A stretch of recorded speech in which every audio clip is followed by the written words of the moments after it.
أرسل رسوله بالهدى ودين الحق ليظهره على الدين كله وكفى بالله شهيدا.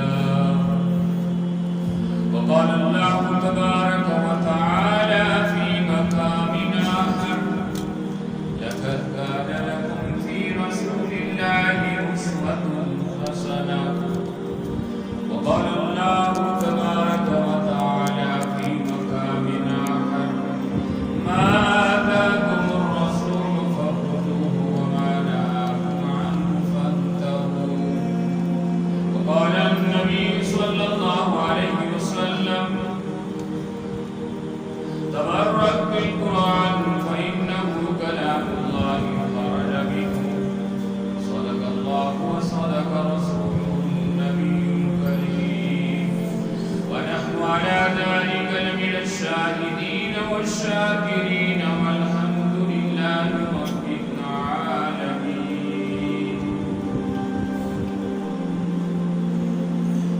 حضرات علماء کرام،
السلام کا فرمان ہے کل قیامت کے دن میدان محشر میں جہاں اولین اور آخرین جمع ہوں گے، کچھ لوگ نور کے ممبروں پر بیٹھے ہوں گے. وہ نبی اور شہید تو نہیں ہوں گے، لیکن انبیاء اور شہداء ان کے مقام اور مرتبے پر رشک کریں گے. حضرات صحابہ کرام نے بڑی حیرانگی سے پوچھا: وہ کون لوگ ہوں گے کہ نبی بھی نہیں ہوں گے، شہید بھی نہیں ہوں گے، لیکن انبیاء اور شہداء بھی ان پر رشک کریں گے؟ آپ علیہ السلام نے فرمایا: ہم قوم تحابوا بروح اللہ علی غیر ارحام بینہم. وہ لوگ ہوں گے جو ایک دوسرے کے ساتھ صرف اللہ کی وجہ سے محبت کرتے ہوں گے، آپس میں کوئی ناتا رشتہ، کوئی قرابت، کوئی تعلق نہیں ہو، اور آپس میں کوئی مالی معاملہ، کاروبار، سوداگری، کوئی پارٹنرشپ بھی نہیں ہوگی کہ جس کی وجہ سے وہ محبت کرتے ہو. فرمایا اس دن سب لوگوں پر غم ہوگا، ان پر کوئی غم نہیں ہوگا. سب لوگ خوف میں مبتلا ہوں گے، ان پر کوئی خوف نہیں ہوگا. عزیز ساتھیوں، ہماری دینی مجالس ایسی ہی ہوتی ہے. یہاں کتنی برادریوں کے لوگ بیٹھے ہوئے ہیں، مختلف قوموں سے تعلق رکھنے والے لوگ ہیں، مختلف بولیاں بولنے والے لوگ ہیں، مختلف علاقوں سے تعلق رکھتے ہیں، لیکن ان تمام تفاوات کے وجود ہم سب اللہ اور اس کے دین کی وجہ سے مل بیٹھتے ہیں. دعا فرمائیے اللہ تعالیٰ کا قیامت کے دن ہمیں اس صدی سے مبارکہ کا حصہ. میرے دوستوں، آپ خوش قسمت ہیں کہ اس ملک دور کے اندر اللہ تعالیٰ نے آپ حضرات کو اپنے گھر میں بلا کر حالت نماز میں پورے قرآن کی سماعت کی توفیق عطا فرمائی. یہ اللہ کی توفیق ہے، اور اللہ کے گھر میں وہی آتا ہے جس سے اللہ بلا. لیکن اگر مفتی صاحب مجھے دعوت نہ دیتے تو میں نہ آتا، بلایا تو میں آ گیا. تو آپ لوگ بھی تو اللہ کے گھر میں بلائے نہیں آئے، آپ کو کسی نے بلایا. گھر والے نے بلایا ہے. تو جو لوگ اللہ کے گھروں میں آتے ہیں، مساجد میں آتے ہیں، وہ اللہ کے مہمان ہوتے ہیں اور اللہ ان کے میزبان ہوتے ہیں. اس پہ اللہ کا جتنا بھی شکر ادا کیا جائے وہ کم ہے. اللہ کی نعمتیں، اللہ کے انعامات اور اللہ کے احسانات اللہ کے شکر کے ساتھ بڑھتے ہیں اور ناشکری کے ساتھ اللہ کی نعمتیں سلب ہو جاتی ہیں. حضرت موسیٰ علیہ السلام تشریف لے جا رہے تھے. راستے میں ایک صاحب ملے، کہنے لگے موسیٰ اوپر والے سے سنا ہے آپ کی بات چیت ہوتی رہتی ہے. کہا ہاں ہوتی ہے. کیا میرے پیغام ہے؟ کیا پیغام؟ کہنے لگا اسے کہہ دیں بہت ہو گیا ہے، اب مجھ سے اس کی نعمتیں سنبھالی نہیں جاتی. بہت مجھے مل گیا ہے، اسے کہہ دیجیے بس کر. کہہ دیں چل پڑے. آگے ایک اور شخص ملا، انتہائی نادار، غریب، بدحال، خستہ حال، یہاں تک کہ تن ڈھانپنے کے لیے کپڑے بھی کوئی اثر نہیں. کہنے لگا موسیٰ سنا ہے اوپر والے سے آپ کی بات چیت ہوتی رہتی. کہاں ہوتی؟ میرا ایک پیغام پہنچا دیجیے. کہا اسے کہ کچھ اس غریب میں بھی تو نظریں کر. کتنا کچھ تو نے اپنے بندوں کو دیا ہوا ہے اور مجھے تن ڈھانپنے کے لیے مکمل لباس میں کوئی اثر نہیں. کہا قید ہے. جب اللہ سے ملاقات ہوئی تو اللہ دو بندوں نے پیغام دیا آپ کے. ایک نے کہا ہے کہ یا اللہ بس کر، بہت نعمتیں مجھے مل گئی.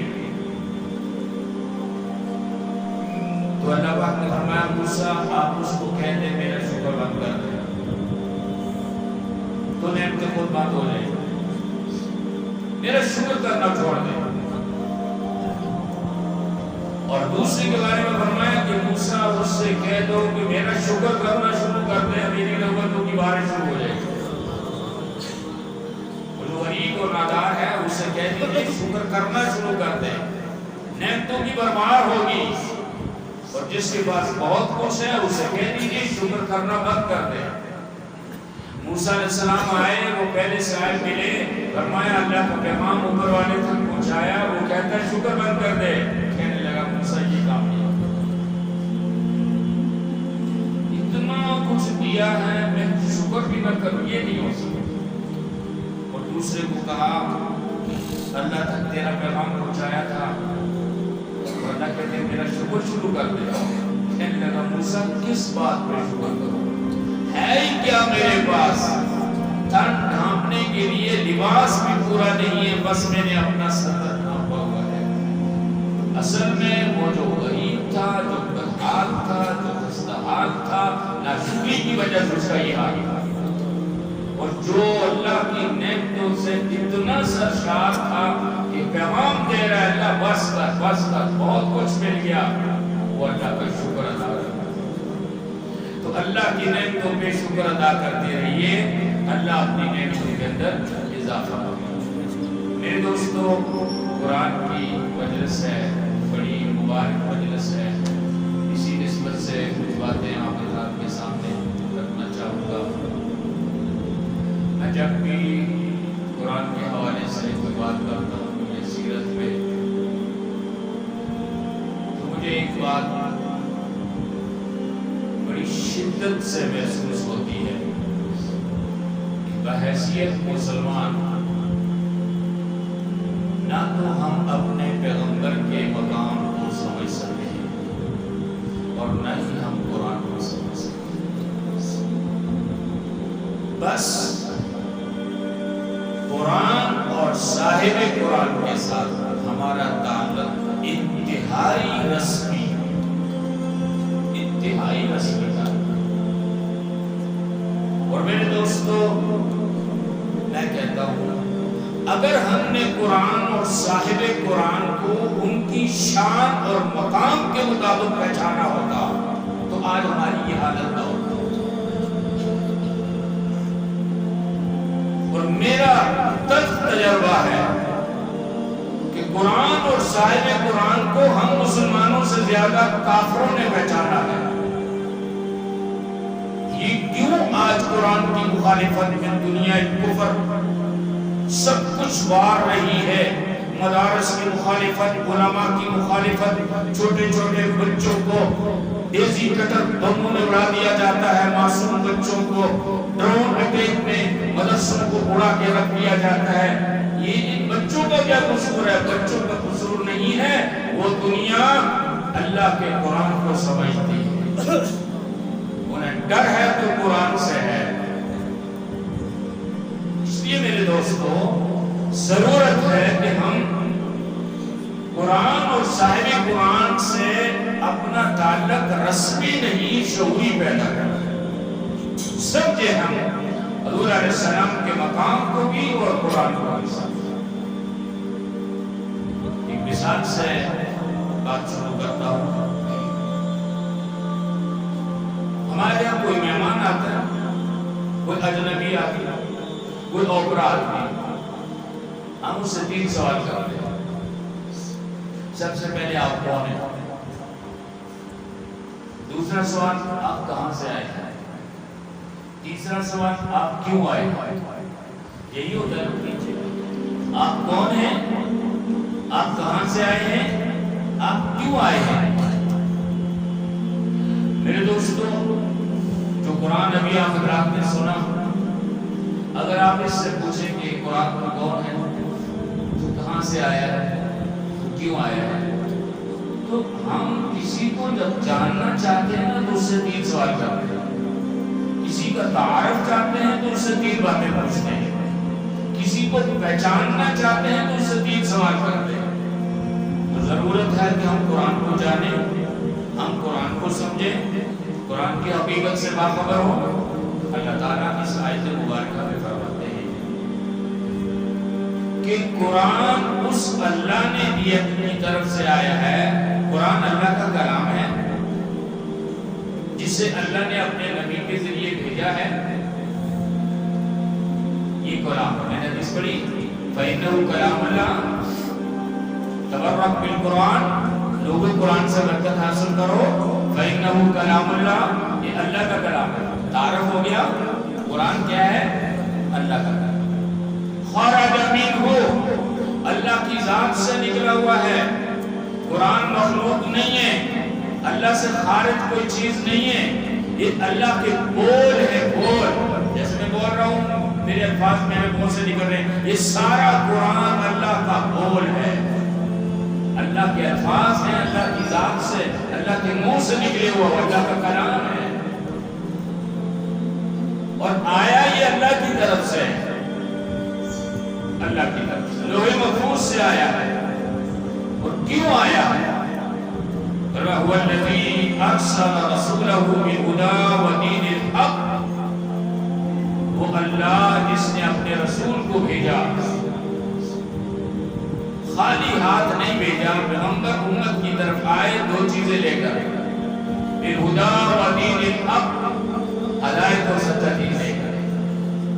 یہ قرآن ہدایت بھی ہے، ہدی للناس، اگرچہ استفادہ ہدی للمتقین، پرہیزگار لوگ کا، لیکن ہے ہدی للناس، تمام انسانوں کے لیے ہدایت ہے۔ اور یہی قرآن اسلام ہے، یہی قرآن دین ہے، یہی قرآن شریعت ہے اور شریعت محمدیہ ہے۔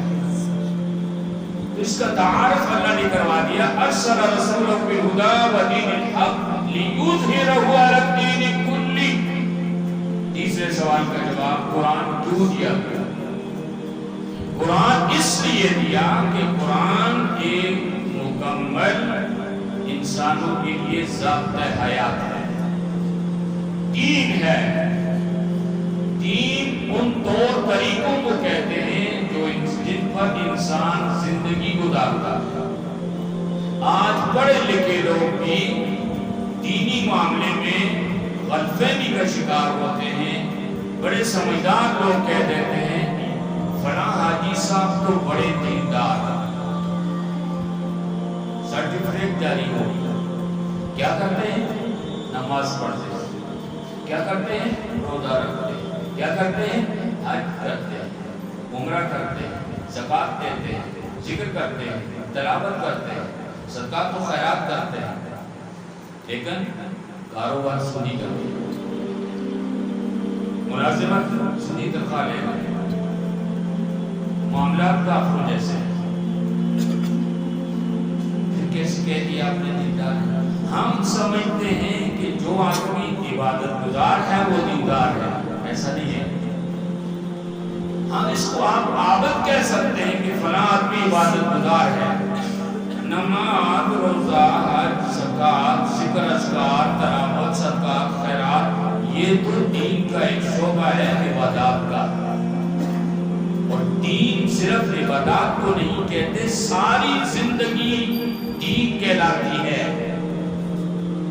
جب آدمی اس کا اٹھنا بیٹھنا، چلنا پھرنا، کھانا پینا، سونا جاگنا، لین دین، معاملات، معیشت، معاشرت، اقتصاد، عدالت، حکومت اللہ کے حکموں کے مطابق ہوگی، تب آپ کہہ سکتے ہیں کہ یہ دیندار ہے۔ تو اس کی ساری زندگی اللہ کے دین اسلام کے مطابق ہے۔ دین اتنا آسان نہیں ہے کہ آپ صرف چند عبادات میں عمل پیرا ہو جائیں اور مطمئن ہو کے بیٹھ جائیں کہ میں دیندار ہوں۔ آپ تو اگر دین کے 100 حصے ہیں تو ایک حصہ عبادات میں چل رہے ہیں، معاملات اور دیگر چیزوں کو چھوڑا ہوا ہے، یہ دینداری نہیں۔ تو اللہ فرماتے ہیں ہم نے قرآن اس لیے دیا لِيُظْهِرَهُ عَلَى الدِّينِ كُلِّهِ، تاکہ ہمارے پیغمبر انسانوں کے بنائے ہوئے من گھڑت خود ساختہ ادیان، زندگی تو ہر کوئی گزار رہا ہے اپنے طریقے سے، اپنی مرضی سے، اپنی خواہشات سے لوگ زندہ تو رہ رہے۔ فرمایا تمام طور طریقوں کو مٹا کر اسلام کو غالب کر دینا، یہ قرآن کی بعثت کا مقصد بھی ہے اور رسول اللہ صلی اللہ علیہ وسلم کو بھی انسانیت کی طرف بھیجنے کا مقصد ہے۔ گویا قرآن کا اولین مقصد اس نظام قرآن کے احکام کو تمام ادیان باطلہ کے اوپر غالب کرنا، غلبہ اسلام ہے قرآن کا مقصد۔ آج ہمیں دیکھنا چاہیے، سوچنا چاہیے، کیا ہم حضور علیہ السلام کے لائے ہوئے دین کو باقی تمام ادیان پر غالب کر رہے ہیں یا نہیں کر رہے؟ اور یہ بات بھی ذہن میں رکھیں، حضور علیہ السلام نے فرمایا لا يؤمن احدكم حتى يكون هواه تبعا لما جئت به، تم میں سے کوئی شخص اس وقت تک مومن نہیں ہو سکتا جب تک اپنی خواہشات کو میرے لائے ہوئے دین کے تابع نہ کر دے۔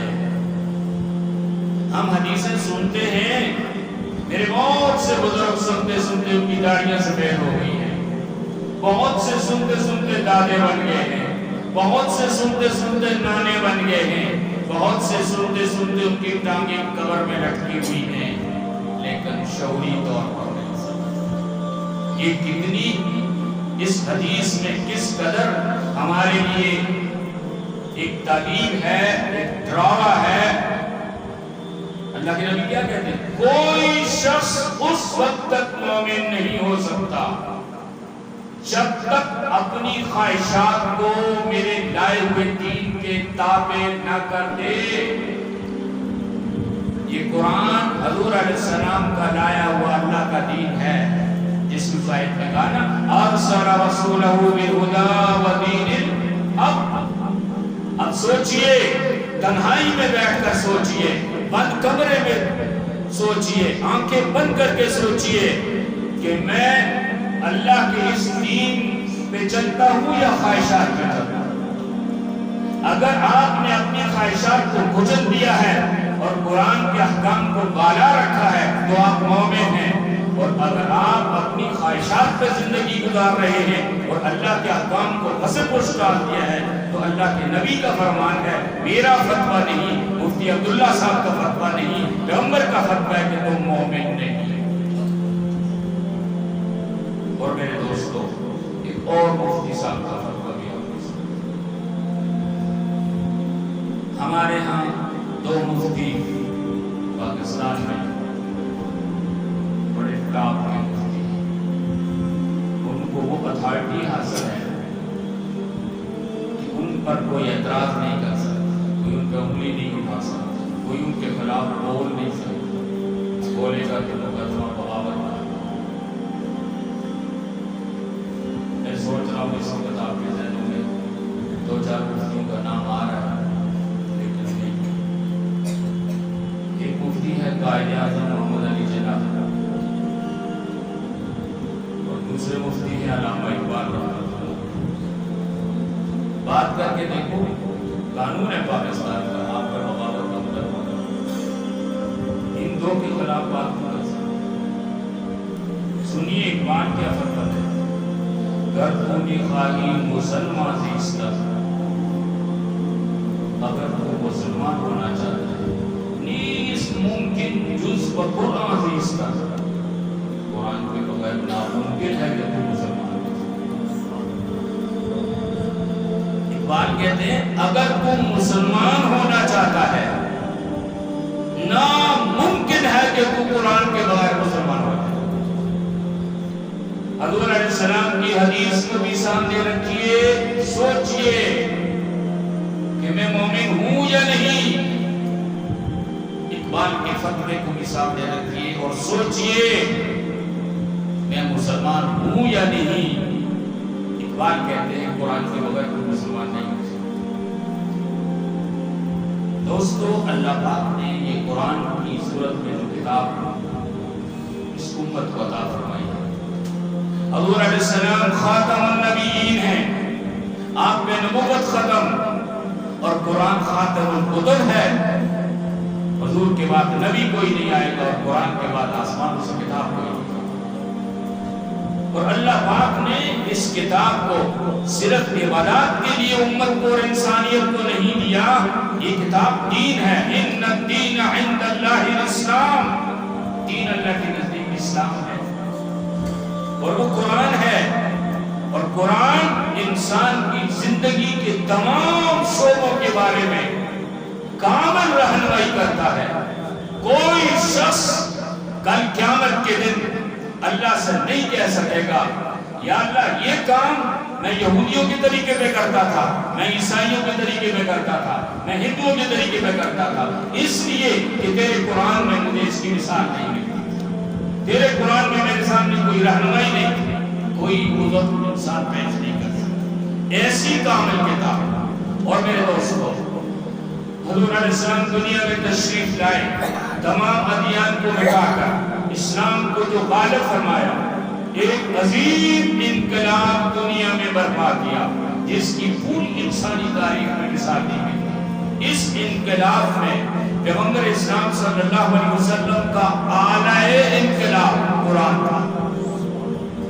حضور علیہ السلام کی ساری نبوی محنت اور انقلاب کے لیے ساری کوشش قرآن کی گرد گھوم رہی تھی۔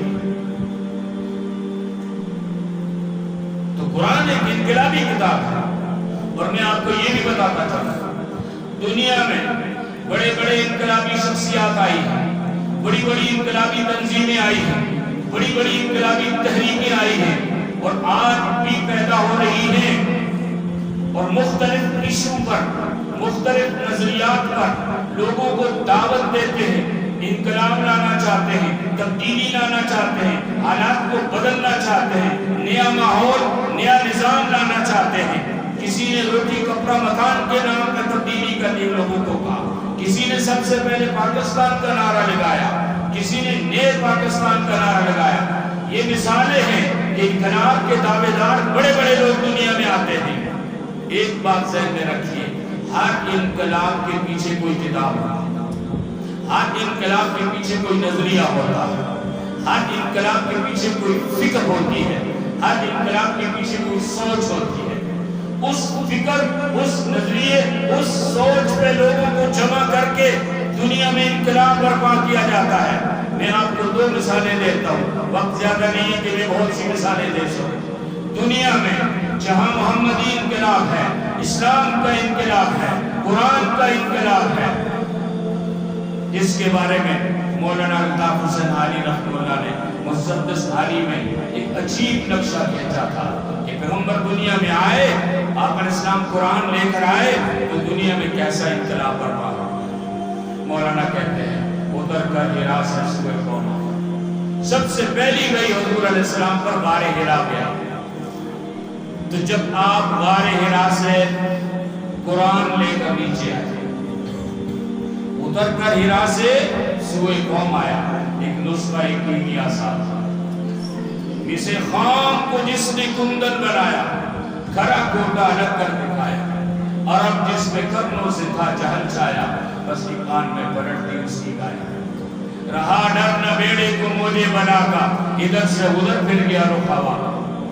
میرے دوستو یہ کلام کس چیز سے آیا؟ قرآن سے۔ اور حضور علیہ السلام کا قرآن لے کر آنا اور قرآن کے ساتھ لوگوں کو دعوت دینا اور ایک نئی سوچ انسانیت کے سامنے رکھنا، اس سے دنیا میں ایک انقلاب ہوگا۔ دنیا میں دو اور انقلاب لیٹسٹ دنیا میں آئے، ایک انقلاب فرانس ہے، ایک انقلاب روس ہے۔ موجودہ دور میں، قریب دور میں بڑے دو انقلاب ہیں۔ انقلاب فرانس کے پیچھے بھی ایک کتاب ہے، انقلاب روس کے پیچھے بھی ایک کتاب ہے۔ میں آپ کو یہ بتانا چاہتا ہوں، دنیا میں ہر بڑے انقلاب کے پیچھے کسی بک، کسی کتاب کا ہاتھ تھا۔ فرانس، ہم تو پاکستان کی تاریخ نہیں جانتے، فرانس کی کیا ہے؟ اللہ معاف کرے، ہمارے بہرین حکمرانوں نے اس قوم پر اتنا ظلم کیا کہ اس قوم کی ساری سوچ آلو پیاز ٹماٹر چینی اور آٹے میں لگی۔ دنیا و مافیا کی کوئی خبر نہیں ہے، بس آلو پیاز ٹماٹر، سوئی پانی بجلی، اس کی ساری قوم۔ اور یہ ایک سازش ہے کہ آپ کو پیٹ کی فکر میں لگا کر لوگ پتہ نہیں کیا کچھ کرتے ہیں۔ فرانس کی تاریخ اٹھائیے، انقلاب فرانس۔ فرانس میں بادشاہ تھی صدیوں سے، جیسے آج سعودیہ میں بادشاہ کنگڈم۔ دو بندے اٹھے فرانس میں، ایک کا نام تھا وولٹیئر، ایک کا نام تھا روسو۔ مصنف تھے، ادیب تھے، صحافی تھے۔ مل بیٹھے، کہنے لگے یار یہ بادشاہوں نے ٹھیکہ لیا ہوا، صدیوں سے ہمارے اوپر حکومتیں کرتے چلے آتے ہیں۔ دادا بادشاہ، پھر بیٹا بادشاہ، پھر پوتا بادشاہ، پھر پڑپوتا بادشاہ۔ یہ ساری زندگی ہم پہ یہی حکومت کرتے رہیں گے، اور نظام بدلتے ہیں، بادشاہوں سے اقتدار چھینتے ہیں، کوئی نیا طرز حکومت لاتے ہیں۔ اس کے لیے ان دو مفکرین نے کتاب لکھی کہ ہم دنیا میں ایک نیا طرز حکومت لانا چاہتے ہیں، اور وہ طرز حکومت یہ ہوگا کہ بادشاہ حکومت نہیں کریں گے، عوام حکومت کریں گے۔ اس کو جمہوریت کہتے ہیں۔ دنیا میں یہ جو بچہ جمہور ہے، جانتے ہیں بڑا شرارتی ہے پاکستان میں، ساری مصیبت بچہ جمہور ذرا بیمار ہوتا ہے، سارے میں بیٹھتے جمہوریت خطرے میں، کوئی بدبخت نہیں کہتا اسلام خطرے میں ہے۔ اسلام، آؤ مسلمانوں مل کے بیٹھے، اسلام خطرے میں ہے۔ نہ زرداری کی زبان پر آتا ہے، نہ شہباز کی زبان پہ، نہ نواز شریف کی زبان پہ، نہ کسی اور کی زبان پہ، لیکن جمہوریت کے لیے اتنا محبت ہے ان کو بچہ جمہور سے۔ جب جمہوریت کو خطرہ ہوتا ہے کہتے ہیں جمہوریت خطرے میں ہے، نظام خطرے میں ہے، جمہوریت کو بچانا۔ آپ کو پتہ ہے جمہوریت، بچہ جمہور انقلاب کے فرانس میں پیدا ہوا۔ بادشاہت کی کوکھ سے جمہوریت نکلی تھی۔ وولٹیئر اور روسو نے کتاب لکھی، ایک نیا طرز حکومت دنیا کو دیا، اور وولٹیئر نے اس نظام حکومت کی تعریف اس کتاب میں یہ کی تھی: The democracy is the type of government which is by the people for the people۔ ہم بادشاہت کو ختم کرنا چاہتے ہیں، کنگڈم کو ختم کرنا چاہتے ہیں، ہم دنیا میں ایک نیا نظام حکومت لانا چاہتے ہیں، اس کا نام ڈیموکریسی ہوگا، جمہوریت ہوگا۔ اور جمہوری حکومت وہ ہے عوام سے ہوگی اور عوام کے لیے ہوگی۔ بادشاہ حکومت نہیں کریں گے، عوام کی حکمرانی ہوگی۔ تو انقلاب آیا، خونی انقلاب، گنڈوں نے برپا کیا، لاکھوں فرانسی لوگ مارے گئے، لیکن انقلاب آیا، جمہوری نظام آیا۔ پیچھے کیا تھا؟ وولٹیئر کی کتاب۔ رشیا کی طرف آئیے، جو رشیا کا انقلاب ہے، انقلاب روس، جرمنی کا ایک شخص ہے، اس کا نام ہے Karl Marx. Karl Marx German تھا، اس نے ایک کتاب لکھی، کتاب کا نام تھا دی ڈاس کیپیٹل۔ اس کتاب میں اس نے دنیا کو ایک نیا معاشی نظام دیا، معاشی نظام۔ میرے دوستو، یہ نئی سوچ دے کر، کتاب لکھ کر کارل مارکس مر گیا۔ اس کے مرنے کے 50 سال کے بعد اسی کتاب کو رشیا کا ایک شخص تھا، اس کا نام تھا لینن۔ کارل مارکس کی کتاب لینن کے ہاتھ میں آئی اور اس نے روس میں تحریک شروع کر دی انقلاب کے لیے۔ 50 سال کے بعد کارل مارکس کی کتاب پہ انقلاب آیا، جرمنی میں نہیں آیا، روس میں آیا۔ روس کا سوشلسٹ انقلاب، اس انقلاب کے پیچھے کارل مارکس کی کتاب ہے دی ڈاس کیپیٹل۔ دو مثالیں میں نے آپ کو دی۔ اب آئیے اپنے پیغمبر کے انقلاب، اسلامی انقلاب کی طرف آئیے، محمدی انقلاب کی طرف آئیے۔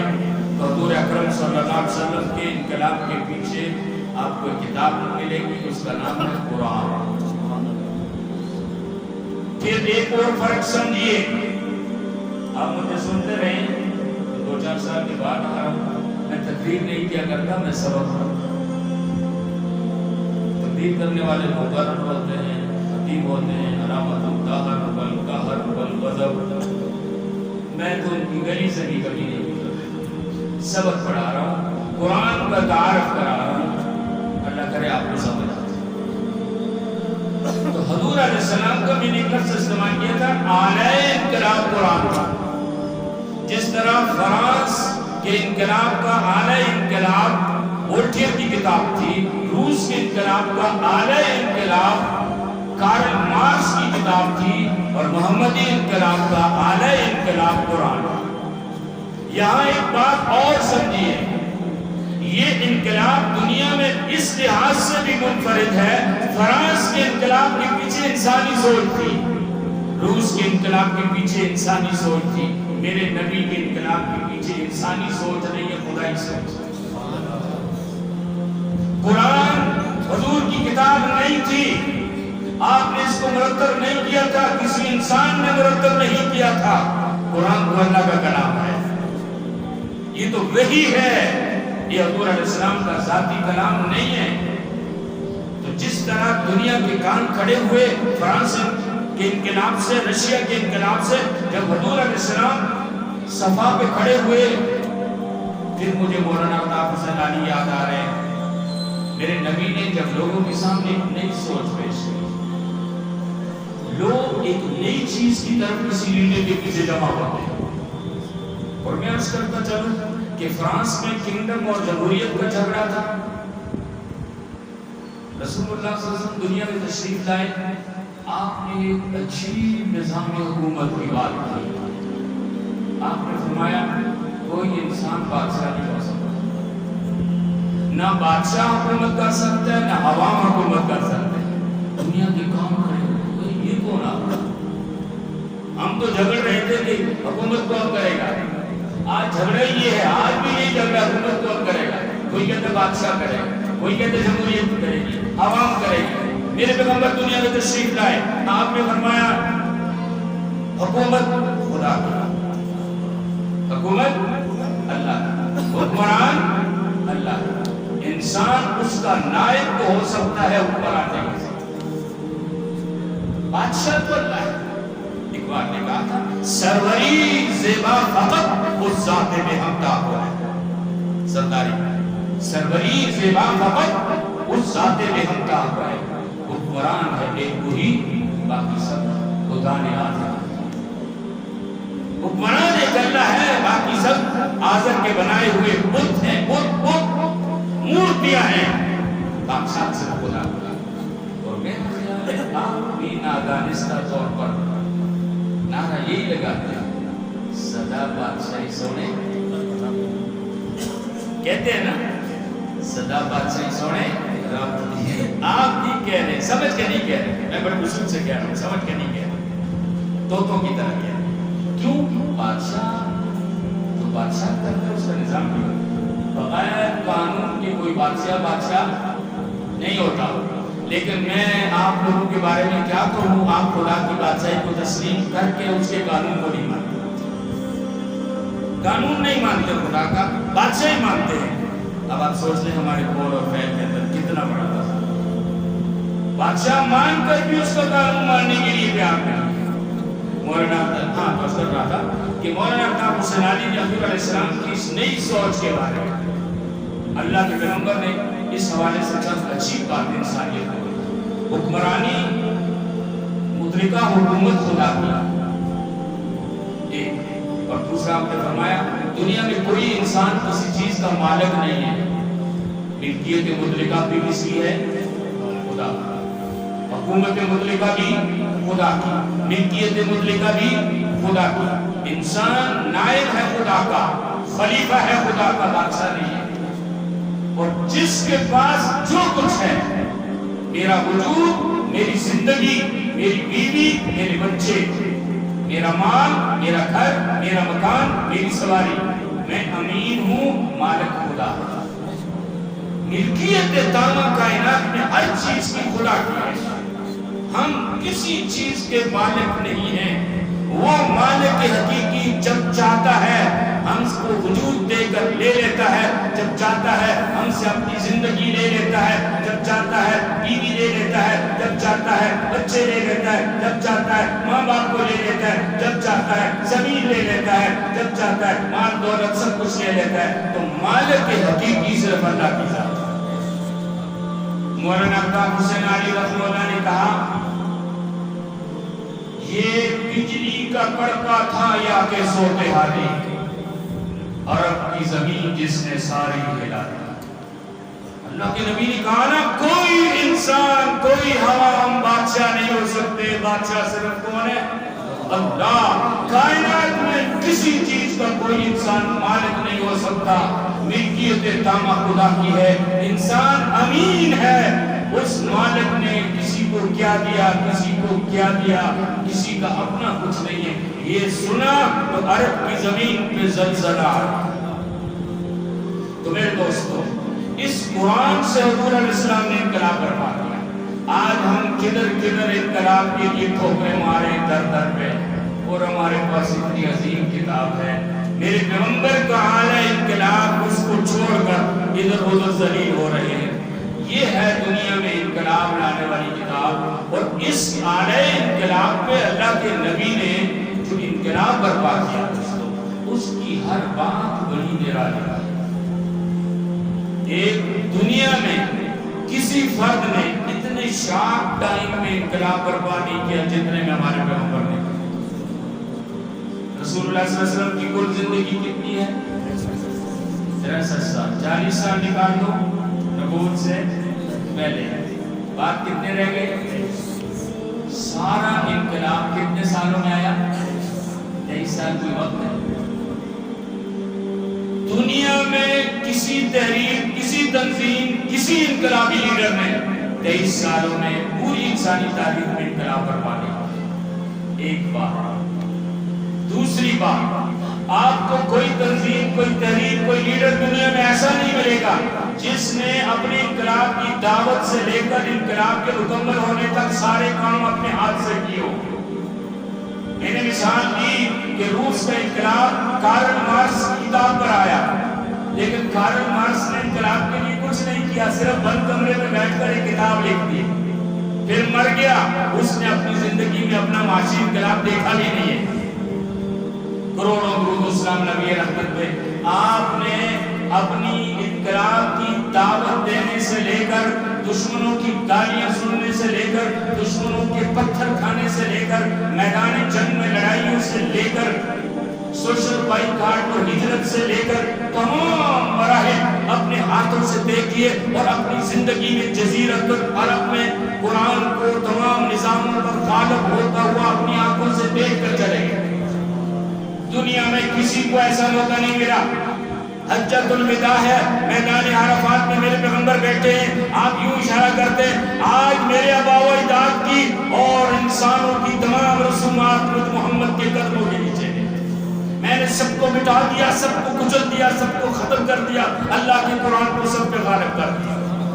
ایسا شخص انسانی تاریخ میں کوئی نہیں ہوگا۔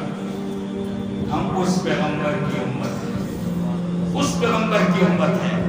میرے دوستو، یہ 1980 کی بات ہے۔ میں نے شروع میں ایک بات کی تھی، کاش ہم مسلمان اپنے نبی کو قرآن کو اتنا سمجھ لیتے جتنا کافر ہم نہیں سمجھے۔ اس پر ایک مثال دے رہا ہوں۔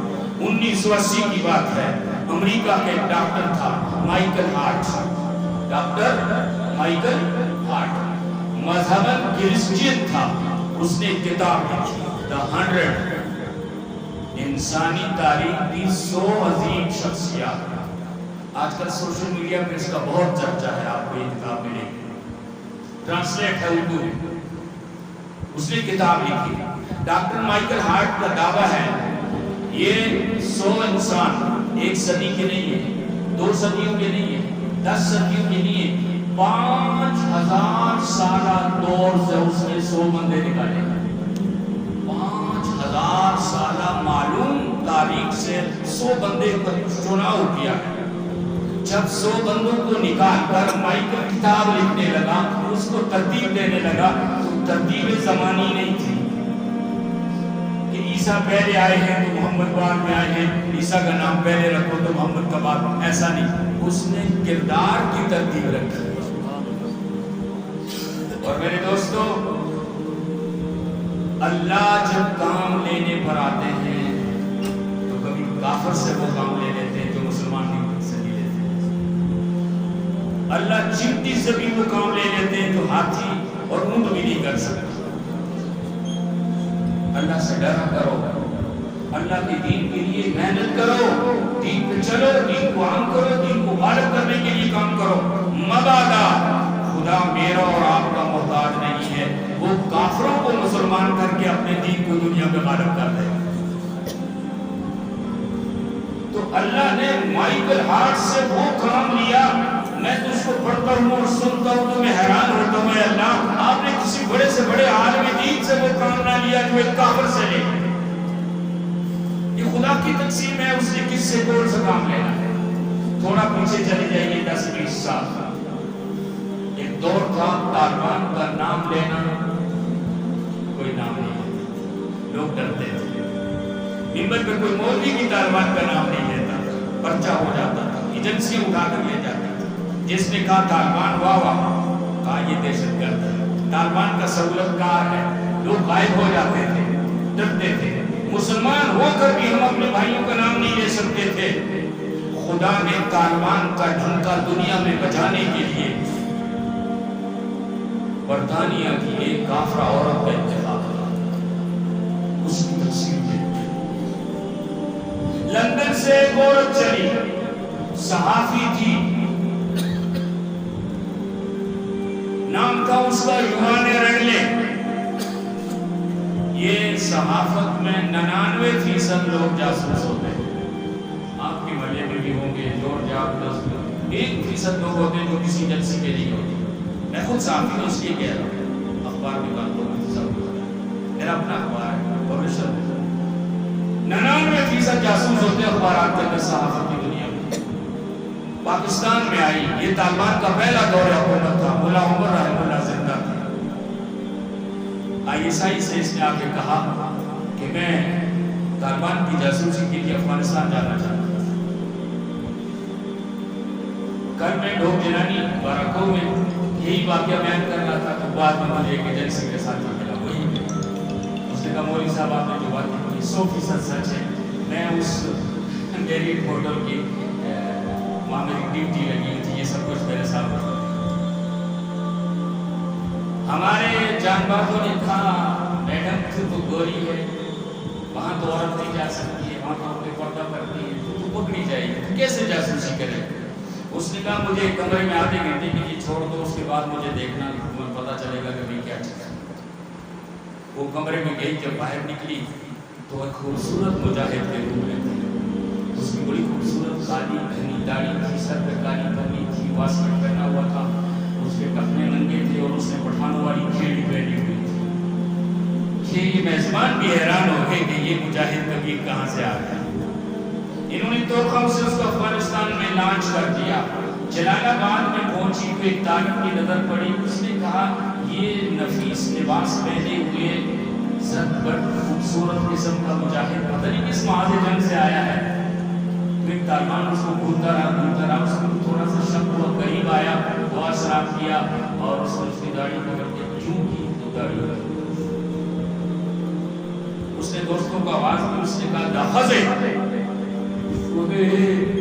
یہ مجاہد نہیں ہے، یہ تو گوری ہے، یہ تو میم ہے، یہ تو عورت ہے۔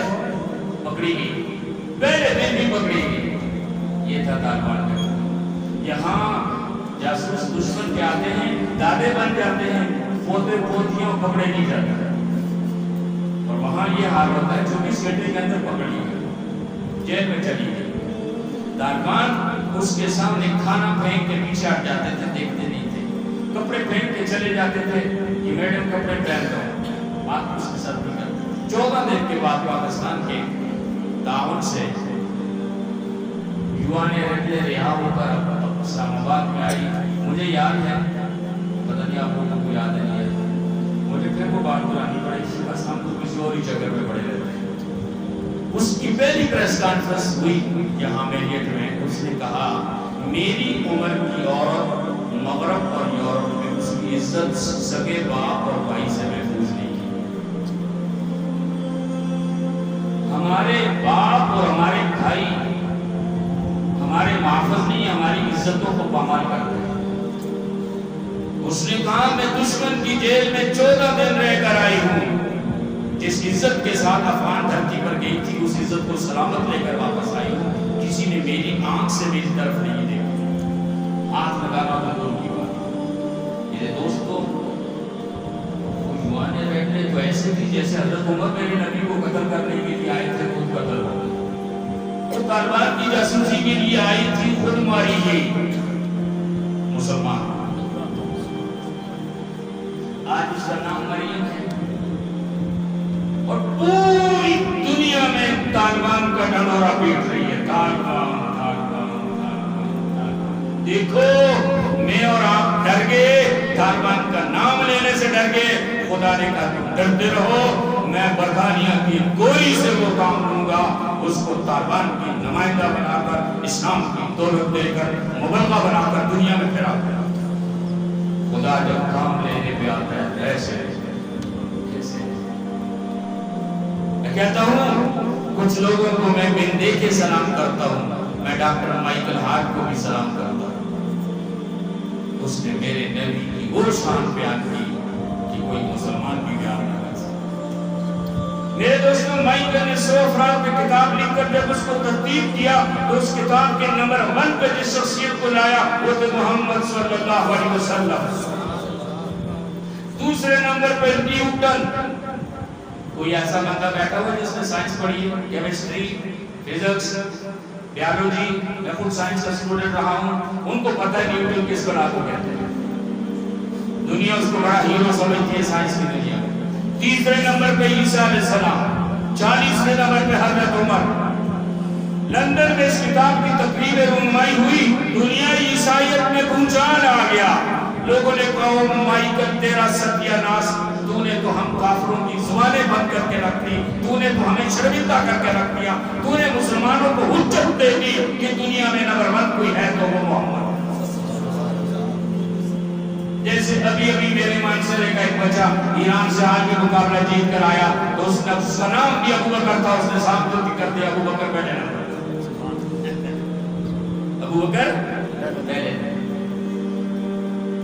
لوگوں نے کہا یہ کیا وزن کیا؟ میں جواب دوں گا۔ اس نے کتاب کے دوسرے ایڈیشن میں زمینہ لگایا، وہ کتاب دنیا سے غائب کر دی ہے، اب چند سال ہوئے پاکستان دوسرا ٹرانسلیٹ آیا ہے، دنیا سے چھپا دی۔ مائیکل نے کہا دوستو ایک تاریخ دان، ایک مورخ ہوں، میں نے ہسٹری لکھی ہے، اور یاد رکھو تاریخ نہ کسی کی حمایت میں لکھی جاتی ہے نہ کسی کی مخالفت میں لکھی جاتی ہے۔ تاریخ حقیقت کا نام ہوتا ہے۔ اگر حمایت میں لکھو گے قصیدہ ہوتا ہے، مخالفت میں لکھو گے دشمنی ہوتی ہے۔ میں نے اپنے قلم کی حرمت کو پامال نہیں کیا، میں نے سچ لکھا ہے۔ محمد کے سوا انسانیت کے اندر نمبر 1 کے لیے کوئی انسان ہے؟ ایک دلیل سے اس نے ثابت کیا۔ میں بات انقلاب کی کر رہا تھا، کتاب انقلاب کی کر رہا ہوں، حضور علیہ السلام کے اعلی انقلاب قرآن کی بات کر رہا ہوں۔ دشمن کی زبان سے سنیے میری باتوں کی تائید ڈاکٹر مائیکل ہارٹ کرتا ہے، کہتا ہے لوگوں، محمد صلی اللہ علیہ وسلم نے دنیا میں وہ انقلاب برپا کیا، کسی نے برپا نہیں کیا۔ اس نے کہا انسانی زندگی کو بنیادی طور پر 2 حصوں میں تقسیم کیا جاتا ہے۔ آج تقریب نہیں ہے، سبق پڑھا رہا ہوں، اپنے دماغ کو تفکرات سے ڈیلیٹ کر کے آپ سنیں تو انشاءاللہ آپ کو معلومات میں اضافہ ہوگا۔ اس نے کہا دنیا میں انسان کی زندگی کو ہم 2 حصوں میں تقسیم کرتے ہیں، نجی زندگی، پرسنل لائف، اور اجتماعی زندگی۔ نجی زندگی میں 3 چیزیں ہوتی ہیں: عقائد، عبادات، سماجی رسومات۔ عقیدہ تو آپ جانتے ہیں دنیا میں کیسے کیسے عقیدے ہیں۔ عبادات، ہر آدمی اپنے عقیدے کی روشنی میں عبادت کرتا ہے۔ ہندو ہے، رام پر اس کا عقیدہ ہے، وہ مورتی کو سجدہ کرتا ہے، مندر۔ مسلمان نہ دکھائی دینے والے رب کو سجدہ کرتا ہے۔ اور سماجی رسومات کہتے ہیں بچہ پیدا ہو تو خوشی کیسے منانی ہے، شادی کیسے کرنی ہے، کوئی مر جائے تو اس کی لاش کو کیسے ٹھکانے لگائیں گے، زمین میں دفنائیں گے یا آگ جلا کے اس کو زندہ جلا دیں گے، اس کو خاک اس کی پانی میں بہا دیں گے۔ ان چیزوں کو سماجی رسومات کہا جاتا ہے۔ تو نجی زندگی میں 3 چیزیں: عقائد، عبادات، سماجی رسومات۔ اجتماعی زندگی میں بھی 3 چیزیں ہیں۔ اجتماعی زندگی میں سسٹم آ جاتا ہے، نظام آ جاتا ہے، معاشی نظام، معاشرتی نظام، سیاسی نظام۔ انسانی معاشرے میں 3 بڑے نظام ہوتے ہیں: معاشی نظام، معاشرتی نظام اور سیاسی نظام۔ اب کل کتنی چیزیں ہوں گی؟ 6۔ انسانی زندگی میں 6 چیزیں: عقائد، عبادات، سماجی رسومات، معاشی نظام، معاشرتی نظام اور سیاسی نظام۔ سنیے ڈاکٹر مائیکل ہارٹ کیا کہتا ہے؟ کہتا ہے لوگوں، تم کہتے ہو فرانس میں انقلاب بڑا زبردست انقلاب، کہتے ہیں فرانس والوں نے کیا تیر مارا ہے۔ انسانی زندگی کے 6 شعبوں میں صرف 1 شعبے میں انقلاب آیا، سیاسی نظام کو بدلا، بادشاہت کی جگہ جمہوریت آ۔ فرانس والوں نے 5 شعبوں کے ساتھ ہاتھ بھی نہیں لگایا۔ ڈاکٹر مائیکل ہارٹ کہتا ہے فرانس کا انقلاب جزوی انقلاب تھا، مکمل انقلاب نہیں تھا، جزوی انقلاب تھا۔ 6 شعبوں میں 1 شعبے میں انقلاب آیا۔ پھر ڈاکٹر مائیکل کہتا ہے رشیا کا انقلاب بڑا، دنیا میں ڈنڈورا پیٹا جاتا ہے، بڑا انقلاب ہے۔ کہتا ہے کیا انقلاب ہے؟ 6 شعبوں میں صرف 1 شعبے میں انقلاب آیا، معاشی نظام بدلا، نہ لوگوں کے عقیدوں کو چھیڑا، نہ عبادتوں کو چھیڑا، نہ رسومات کو چھیڑا، نہ انہوں نے معاشرت کو چھیڑا، نہ سیاست کو چھیڑا، صرف معاشی نظام بدلا۔ وہ کہتا ہے روس کا انقلاب بھی جزوی انقلاب تھا۔ کہتے ہیں آؤ تم مجھ پہ انگلی اٹھاتے ہو کہ محمد کو نمبر 1 پہ کیوں رکھا ہے؟ کہتے ہیں آؤ میں تمہیں بتاؤں محمد کا انقلاب، محمد انسانی تاریخ کا وہ پہلا انسان ہے جس نے انسانی زندگی کے 6 شعبے بدل ڈالے۔ محمد صلی اللہ علیہ وسلم کا انقلاب جزوی انقلاب نہیں ہے، کامل انقلاب۔ لوگوں کے عقیدے بھی بدل دیے، وہ جو پتھر کے بتوں کو خدا کہتے تھے ان کے عقیدے بدل گئے، اور وہ جو 360 خداؤں کو سجدہ کرتے تھے ان کی عبادت بھی بدل دی، وہ رب واحد کے سامنے سر بسجود ہو۔ ان کی سماجی رسومات بھی بدل دی، معاشی نظام بھی بدل دیا، معاشرتی نظام بھی بدل دیا، سیاسی نظام بھی بدل دیا. کہتے ہیں مجھے ڈھونڈ کے دکھاؤ محمد جیسا تمہیں کوئی نہیں ملے. اور ایک جملہ لکھا ہے اس نے The 100 Book کے اندر, he is the only person of the world. محمد انسانی تاریخ کا صرف ایک انسان ہے. کتنا بڑا کام اللہ نے سے کیا, اس سے آپ اندازہ لگائیے قرآن کتنی عظیم انقلابی کتاب ہے. اور صاحب قرآن حضرت محمد عربی صلی اللہ علیہ وسلم دنیا میں تبدیلی لانے والی کتنی عظیم شخصیت ہے. میرے دوستو, اللہ آپ کو فرصت دے, اللہ میری قوم کو فرصت دے, میری قوم کے اشرافیہ کو فرصت دے, میری قوم کے علماء کو فرصت دے. ہم اپنے نبی کی سیرت اور قرآن کی عظمت کی اس رخ کو بھی دیکھنے والے ہونا چاہیے. میں ایک بات بڑے خصوص سے اطمینان سے کہتا ہوں, ہم مسلمانوں نے اپنے نبی کی سیرت کا ایک بڑا حصہ چھپایا ہوا ہے, بڑا حصہ چھپایا ہوا ہے. ساری میرے پیغمبر کی سیاسی زندگی کو ہم نے پردوں میں لپیٹ کے رکھ دیا. آپ نے کسی لیڈر کو حضور کی سیاست بیان کرتے ہوئے سنا ہے؟ چھپایا ہوا ہے پردوں میں. اور قرآن کا یہ روح کوئی بیان کرتا ہے؟ ہم نے ظلم کیا ہے, اس لیے دوستو قرآن کو سمجھیں. ہم تو قرآن کوئی تارک ہیں, قرآن کے عامل نہیں. اقبال نے چکنے میں کہا, کون ہے تارک آئین رسول مختار, مصلحت وقت کی ہوگی کس کے عمل کا معیار, کس کی نگاہوں میں سمایا ہے شعار اغیار, کس کی نگاہ ہوگی طرز سب سے بیدار. قلب میں ذوق نہیں, روح میں احساس نہیں, کچھ بھی تمہیں پیغام محمد کا پاس نہیں. ارے مسلمانوں, اللہ کے نبی جو پیغام لے کر آئے ہیں, ارسل رسولہ بالہدی ودین الحق, اللہ نے جس ہدایت اور سچے دین کو بھیجا تمہیں اس کا کوئی پاس نہیں کہ ہمارے پیغمبر کیا لے کر آئے. تم جمہوریت کے پیچھے بھاگتے ہو, تم سوشلزم کیمورزم کے پیچھے بھاگتے ہو, تم نے قرآن کو چھوڑا ہوا ہے.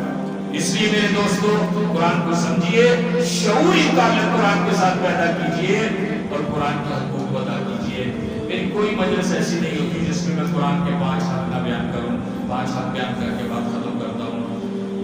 علماء نے لکھا قرآن کے 5 بڑے حق. سب سے پہلا حق یہ قرآن پر ایمان ہونا, یہ کسی انسان کا کلام نہیں, کسی جن کا کلام نہیں, کسی فرشتے کا کلام نہیں ہے, یہ کسی شاعر کی شاعری نہیں ہے, کسی تاریخ دان کی تاریخ نہیں ہے, یہ اللہ کا کلام ہے. دوسرا, قرآن عربی میں ہے, اس کو عربی لغو لیتے میں پڑھنا سیکھیں. میں کہتا ہوں پڑھار میں بیٹھا ہوں تو میں کہا کرتا ہوں خدا رہا قرآن کو میٹھی تکی میں نہیں پڑھا, قرآن کو میٹھی تکی میں, پٹھاری میں نہیں آیا قرآن, قرآن پنجابی میں نہیں ہے, عربی میں ہے. پٹھاری کو بھی عربی میں پڑھنا پڑے گا, ورنہ رتبہ قاری یعنی قرآن ہو. بہت سے قاری قرآن پڑھتے لیکن پڑھنے والے پڑھتے لیکن قرآن ان کا لعنت ہے. دوسرا حق یہ ہے آپ عربی لہجے میں قرآن کو پڑھیں. تیسرا حق یہ ہے قرآن کے معنی اور مطالب کو سمجھیں, ترجمہ سمجھیں. چوتھا حق یہ ہے قرآن کے احکام پہ عمل کریں, قرآن کہتا کہ آپ سے. پانچواں حق یہ ہے قرآن ایک مکمل نظام حیات ہے, خدا کی دھرتی پہ خدا کا نظام نافذ ہے. یہ 5 حق ہیں, یاد رہیں گے. مجھے مفتی صاحب نے بلایا تو میں نے تقریر نہیں کی, نہ میں خطیب ہوں نہ میں مقرر ہوں, سبق پڑھایا ہے, کیا پتہ میں سنوں گی, سن بھی لو. استاد کو حق مت دینا. تقریر کرنے والا مقرر تو نہیں کہے گا کہ میں پچھلے سال کیا تقریر کر, لیکن استاد نے سبق پڑھایا تو مفتی صاحب عجیب بات ہے, پتہ نہیں لوگ ہمیں استاد نہیں مانتے.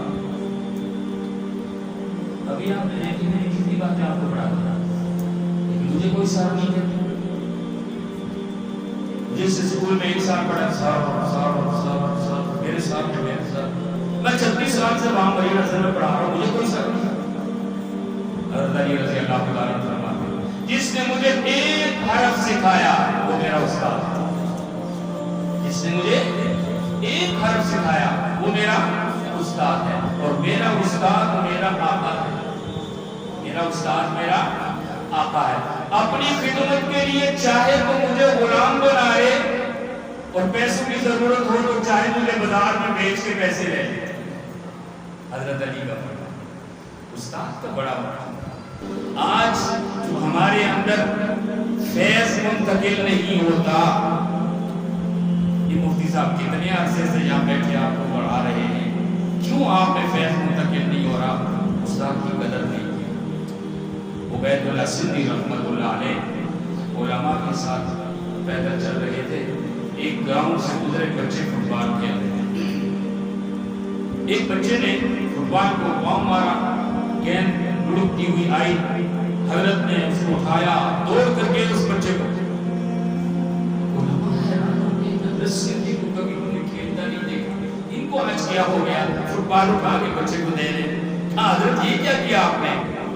کہنے لگے یہ بچہ میرا استاد زیادہ ہے, یہ بچہ میرے استاد کا بچہ ہے, یہ مفتی عبداللہ نہیں ہے, مفتی عبداللہ کا بیٹا ہے. میں تو استاد کی نہیں, استاد کے بچے کی بھی اتنی قدر کرتا ہوں. ایک مقامی آدمی نے ہنس کے کہا حضرت یہ تو ہمارے محلے کے مصلی کا بیٹا ہے, اس کا باپ تو بھنگی ہے, وہ تو ہماری ٹٹیاں صاف کرتا ہے, ہماری گلیوں میں جھاڑو مارتا ہے. آپ نے اس کے مصلی باپ سے کیا سیکھا, وہ آپ کا کیا سیکھا؟ حضرت سندھی نے کہا ساتھیوں ایک زمانے میں مجھے خلجان پیدا ہوا کہ کتا کب بالغ ہوتا ہے, کتا کب بالغ ہوتا ہے. میں نے بہت سے علماء سے پوچھا, بڑے بڑے پڑھے لکھوں سے پوچھا, مجھے کوئی بھی نہ جواب دے سکا. ایک دن اس بچے کا باپ جھاڑو مار رہا تھا, نالیاں صاف کر رہا تھا. میں نے کہا یار سب کو دیکھ لیا, آج اس سے ہی پوچھ لیتا ہوں. تو میں نے اس سے کہا میاں بھنگی, کہنے لگا جی مولوی جی. کہنے لگا یار تجھے پتہ ہے کتا پر بالغ ہوتا ہے؟ اس نے کہا ہاں جی, کتا جب ٹانگ اٹھا کے پیشاب کرتا ہے تو یہ اس کے بالغ ہونے کی نشانی ہے. حضرت سندھی کہنے لگے اس کا باپ میرا استاد ہے, مجھے اس نے ایک مسئلہ پڑھایا تھا کہ کتا کب بالغ ہوتا ہے. میں اس لیے اس کے بچے کی قدر کرتا ہوں. اس لیے دوستوں قرآن کو سمجھیے اور قرآن کے مفہوم کو سمجھیے. اور 5 حدود پھر دہرا دیتا ہوں.